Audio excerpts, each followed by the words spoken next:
ఇక రెండో top news కు వస్తే సంగారెడ్డి జిల్లా గుమ్మడిదల మండలంలో డంపింగ్ యార్డుపై జంగ్ సైరన్ మొదలైంది. డంపింగ్ యార్డు ఏర్పాటుతో పర్యావరణంతో పాటు ప్రజల ఆరోగ్యాలు కూడా దెబ్బతింటాయన్న వాదన వినిపిస్తోంది. నర్సాపూర్ చెరువు కూడా కలుషితమయ్యే ప్రమాదం పొంచి ఉంది. దీంతో డంపింగ్ యార్డును నిరసిస్తూ రైతులు, స్థానికులు ఉద్యమ బాట పట్టారు. ఈ పోరాటానికి మాజీ మంత్రి హరీష్ రావు సంపూర్ణ మద్దతు తెలిపారు. గుమ్మడిదలను మరో లగచర్ల చేయొద్దంటూ రేవంత్ ప్రభుత్వంపై నిప్పులు చెరిగారు.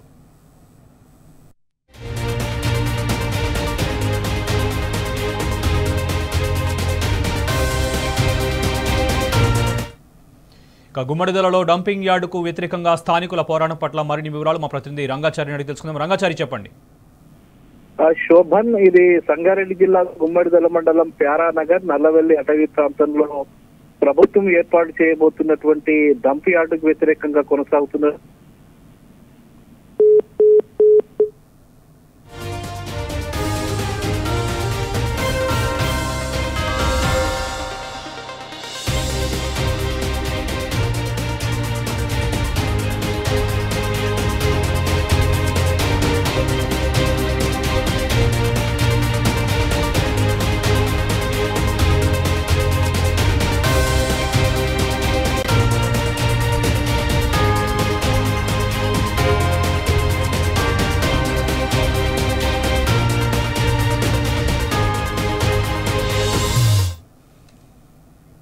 రంగాచారి, చెప్పండి.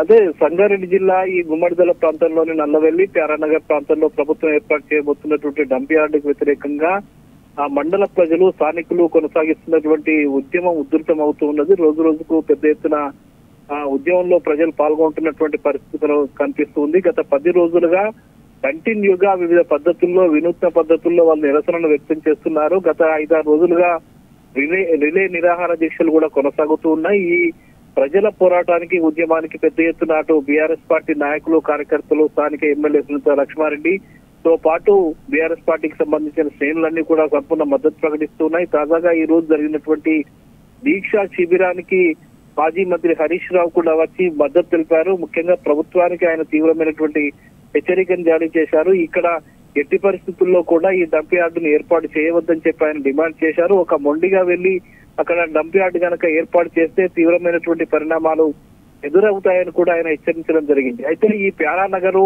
నల్లవెల్లి ప్రాంతం అంతా కూడా ఒక అటవీ ప్రాంతంగా ఉంటుంది. ఒక స్వచ్ఛమైన వాతావరణం కలిగి ఉన్నటువంటి ప్రాంతం ఇది. ఇక్కడ డంప్ యార్డు ఏర్పాటు చేస్తే ఇక్కడ చుట్టుపక్కల గ్రామాల ప్రజలు, అట్లాగే ఆ ప్రాంతానికి సంబంధించిన ప్రజలు కూడా ఇబ్బందులు ఎదుర్కొనేటువంటి పరిస్థితి ఉంటుందని చెప్పి ప్రజలు భావిస్తున్నారు. అందులో భాగంగానే తీవ్రమైన పోరాటానికి వాళ్ళు ఉద్యుక్తులై ముందుకు వెళ్తున్నటువంటి పరిస్థితి ఉంది. ఎట్టి పరిస్థితుల్లో కూడా ఇక్కడ డంప్ యార్డు ఏర్పాటు చేయవద్దని చెప్పి ప్రజలు డిమాండ్ చేస్తున్నటువంటి పరిస్థితి ఇక్కడ కనిపిస్తుంది. ప్రభుత్వం కనుక